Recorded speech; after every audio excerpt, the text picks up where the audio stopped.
Yes guys, how are you all doing, and welcome back to the FK Sports channel. Obviously the last week's been very quiet in terms of football news, obviously being at the international break, but there has been a lot recently in the news regarding football clubs in terms of financial fair play rules and rules and regulations that have been allegedly broken by certain clubs. Earlier this week, Everton were deducted 10 points in the league, leaving them in 19th place in the relegation zone. This is the biggest punishment ever handed to a Premier League team, and by breaching these financial fair play rules, not only have they obviously been deducted the points, but they now face potentially having to pay tens of millions of pounds over to other clubs. Now in terms of Manchester City, guys, obviously this will probably tend to be a longer investigation into the supposed breaking of financial fair play rules. City having 115 alleged breaches of financial fair play. So the time all that takes to actually find out whether they're guilty or not, as we already know, we've known about City's one for months now in terms of their the rumours and the speculation and the alleged activities of Manchester City and how they have all these breaches surrounding their club.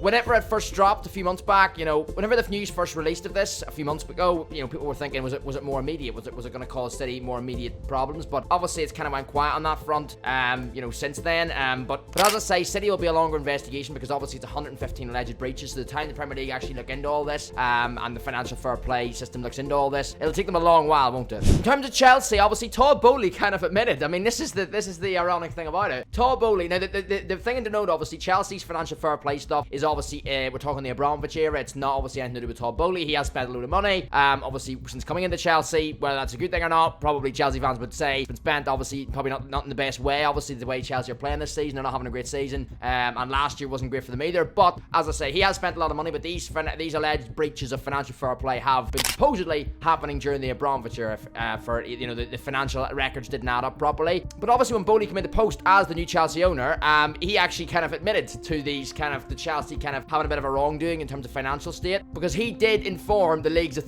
financial authorities, and said about incomplete financial reporting. In other words, there was payments coming in and he didn't really know how or where, like the source. He didn't know the source of where they were coming from. So Todd Boehly, obviously current Chelsea owner, he's kind of, rumoring, leaking there if you want, kind of secret payments. He's kind of supposing that secret payments were made during the Abramovich era at Chelsea. So the idea is that obviously Abramovich was making these secret payments, kind of using offshore companies to make payments to the club. The Guardian has claimed that Abramovich, Russian billionaire who owned the club for 19 years until he was obviously sanctioned by the British government last year, used offshore companies to make payments for the club. So the idea that Roman Abramovich during his time at Chelsea was getting these kind of secret sources of money into Chelsea Football Club. So the Premier League is already investigating Chelsea after new owners became aware of potentially incomplete financial reporting linked to Abramovich's era while completing due diligence as part of the takeover back a few months ago. So yeah, I mean it's an interesting one, this, because obviously as well, I mean, without getting into all the financials of it, because I mean I know a lot of people don't understand it. I don't completely understand the whole thing about it either. We're football fans, we're not bloody bankers around here. But as I say, with this here, it is crazy to think that we could have a potential situation depending on how long. Well, firstly depending on whether these teams are guilty or not, and second of all depending on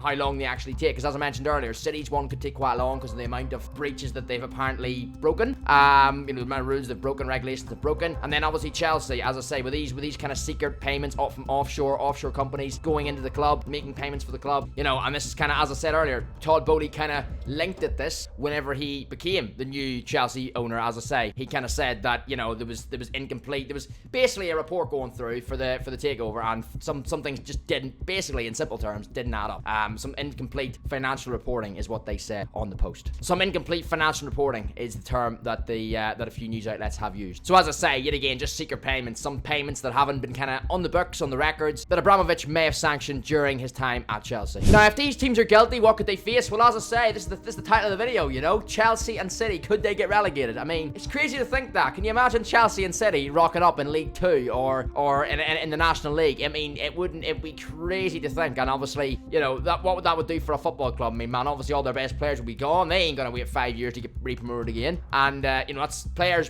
have careers to think about now as well as the club they're at. And they, I mean, geez, they ain't gonna wait. I mean, as I say, you'd expect that they'll bounce back, but it's still 5 years of a player's career that they want to be spending the peak of their powers as a player, playing for the top clubs in Europe and playing in the top competitions. Chelsea and City drop down, to League 2, National League, even just down to the Championship or League 1. It's affecting them big time with the money they generate, and of course it'll affect them big time obviously with the obviously the maintenance of their players, and obviously the wages their players are under. You know, they'll lose so many of their top stars. The Premier League's already indicated that, you know, as I say, if these clubs, Chelsea and City, have, you know, obviously following Everton this week with a 10-point deduction, you know, it's evident that if Chelsea and City are guilty in these separate situations that they have with their clubs with these financial rules, they're in deep trouble, man. As I say, they could be facing big points deduction. A 30-point deduction has been one of the things that could happen, or as I say, it could be league expulsion, where they, as I say, get relegated down multiple divisions potentially, and have to basically start from scratch again and rebuild. Let me know what you boys think on this. Of course, obviously, as I say, it's been a quiet week considering it's been international week this week, international break week. There's been no you know, league football playing, no Premier League or anything. So as I say, a few months ago, you know, we heard about the City situation, and we heard about Chelsea as well. But it's only really now this week with Everton, and the fact action has been taken against Everton Football Club in terms of that 10-point deduction and the potential further money, millions of pounds they have to spend, or they're gonna have to